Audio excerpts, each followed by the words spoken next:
Hello प्यारे साथियों, आप सभी का स्वागत है आपके अपने चैनल में। फ्रेंड्स, हम बात करेंगे एसएससी जीडी एग्ज़ाम 2023-24 के बारे में।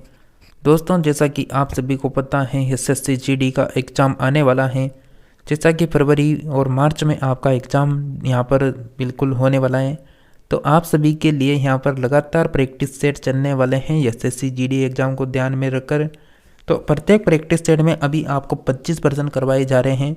जैसे आपका एग्ज़ाम नज़दीक आ जाएगा तो आपको 50% की सीरीज चालू की जाएगी आप सभी के लिए। तो आप सभी को ये क्लास रोज़ाना अटेंड करनी है, तो आप सभी अपने चैनल को सब्सक्राइब कर लेना है, घंटी के बटन को ऑल में प्रेस करना है, ताकि जब भी न्यू क्लासें आए तो आप सभी फ्रेंड्स को हमारी कंटिन्यू क्लासें मिलती रहे। तो बिना किसी देरी के इस क्लास को हम शुरू करना चाहेंगे। उससे पहले आप सभी को बता दें, अगर आपने अभी तक टेलीग्राम को ज्वाइन नहीं कर रखा है तो टेलीग्राम को ज्वाइन कर लें। वहाँ पर आप पीडीएफ को डाउनलोड कर पाएंगे, जिसका लिंक आपको इसी वीडियो के डिस्क्रिप्शन में मिलेगा, तो जाकर वहाँ पर ज्वाइन हो सकते हैं। इसी के साथ आप सभी के लिए फर्स्ट प्रश्न है, भारत के किस भाग में सर्वाधिक दैनिक तापांतर पाया जाता है? पूर्वी तटीय प्रदेश में, छत्तीसगढ़ मैदान के आंतरिक क्षेत्र में, राजस्थान के मरुस्थलीय क्षेत्र में, या फिर अंडमान निकोबार द्वीप में?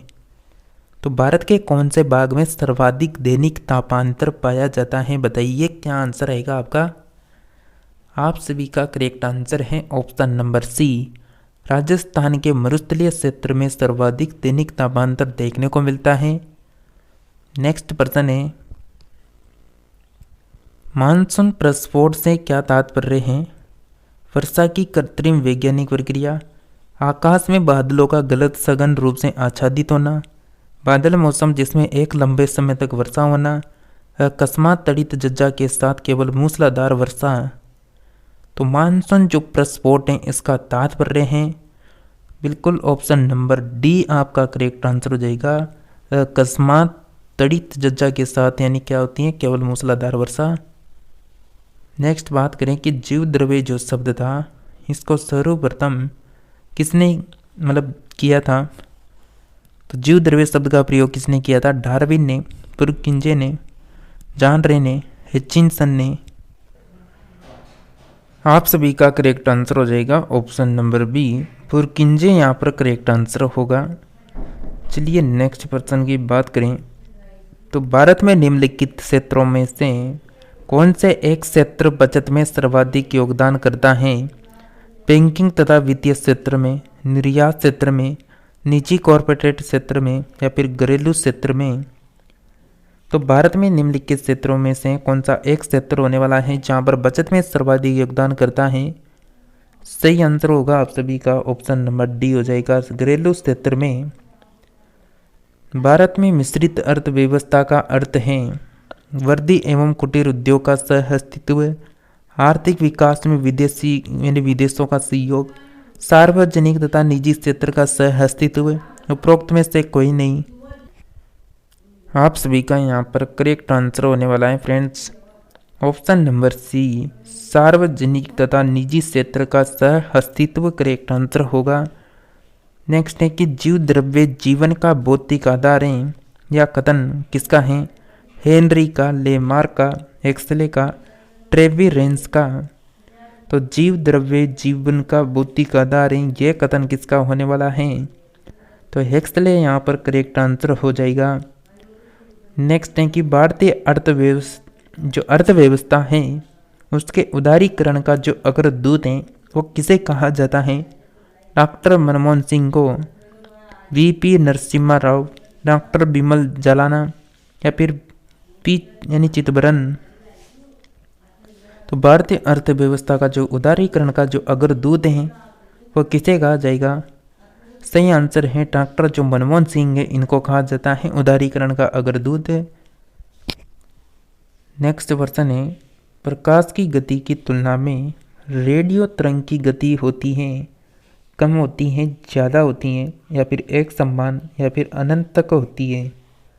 तो प्रकाश की गति की तुलना में रेडियो जो तरंग है वह गति होती है, बिल्कुल option number C correct answer हो जाएगा, एक समान होती है। नेक्स्ट है कि आणविक संगठन के द्वारा ऊष्मा का संप्रेषण क्या कहलाता है? चालन, संवेग यानी संवहन, विकिरण, प्रकीर्णन।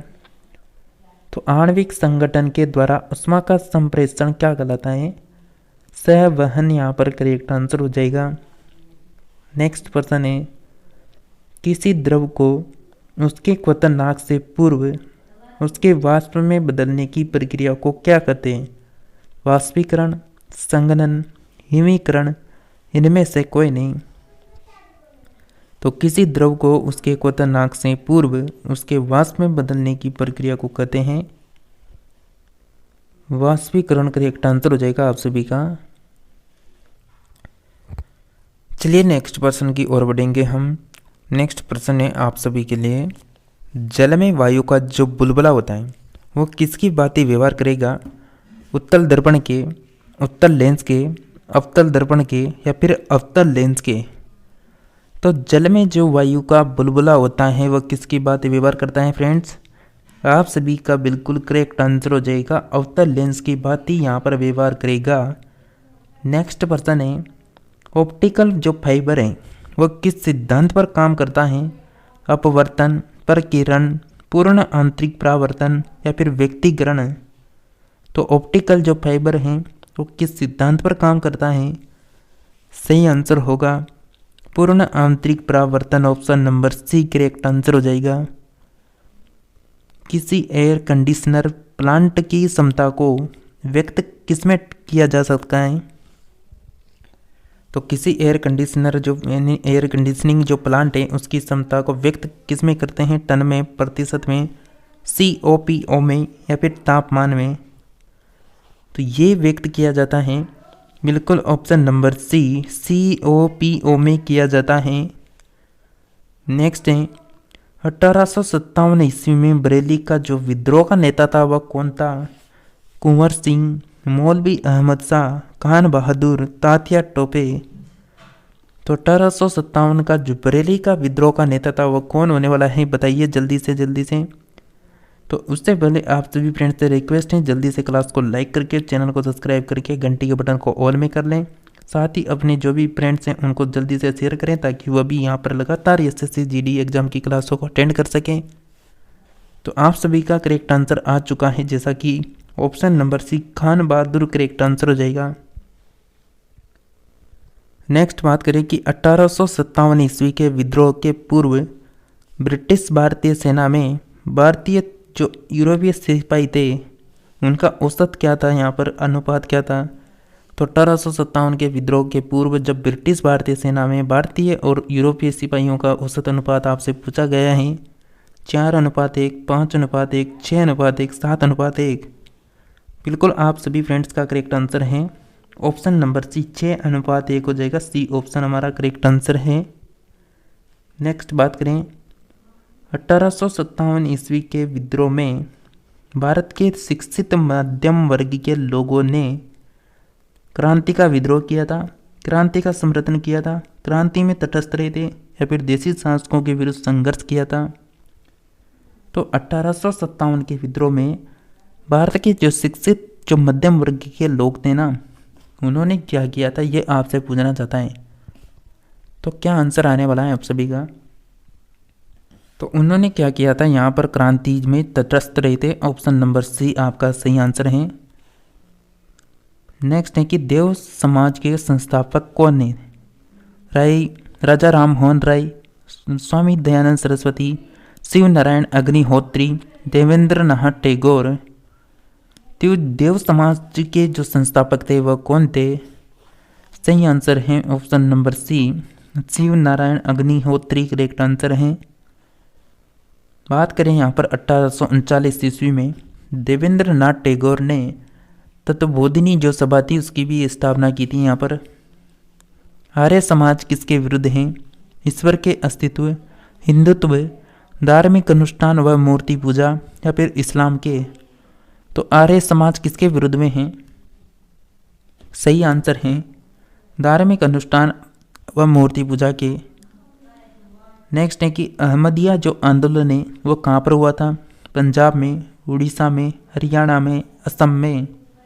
तो अहमदिया आंदोलन कहाँ पर हुआ था? आप सभी फ्रेंड्स का करेक्ट आंसर है ऑप्शन नंबर ए, पंजाब में हुआ था।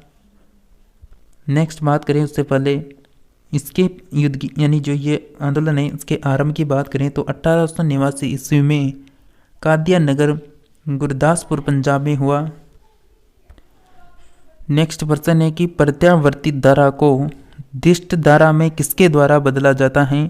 ट्रांसफार्मर, मोटर, इंटर यानी रेक्टिफायर के द्वारा। तो प्रत्यावर्ती धारा को दिष्ट धारा में किसके द्वारा बदला जाता है बताइए।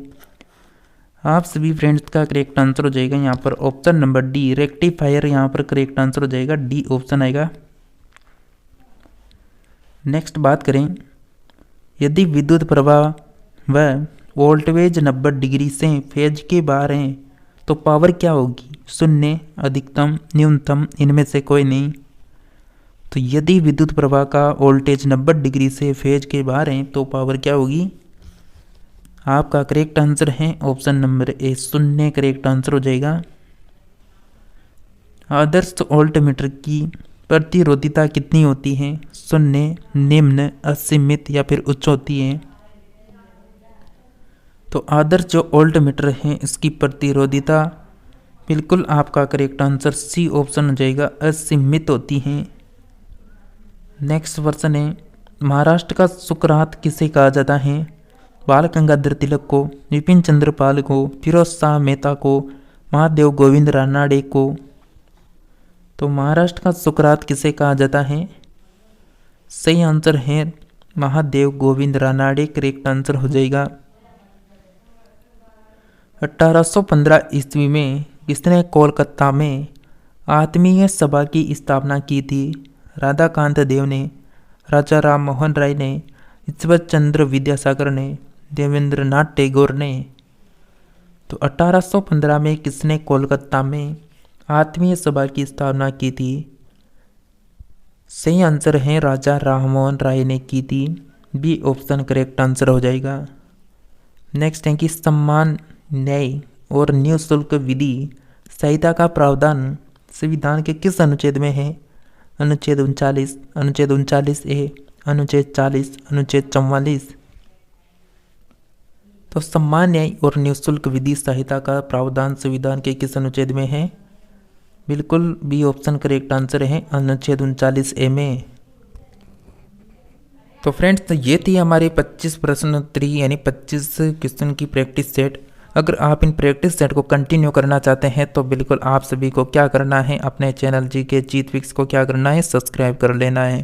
साथ में घंटी के बटन को पोल में रखना है ताकि जब भी हमारी न्यू क्लास आए तो आप सभी प्यारे साथियों को लगातार हमारी क्लासों की नोटिफिकेशन मिलती रहे। तो इसी के साथ आप सभी को हमारी क्लास मिलने वाली है नेक्स्ट पार्ट में, नेक्स्ट डे में मिलने वाली हैं। तो आप सभी हमारे साथ लगातार जुड़े रहिए और टेलीग्राम को जाकर ज्वाइन जरूर कर लेना। तो इसी के साथ मिलते हैं नेक्स्ट न्यू टॉपिक में।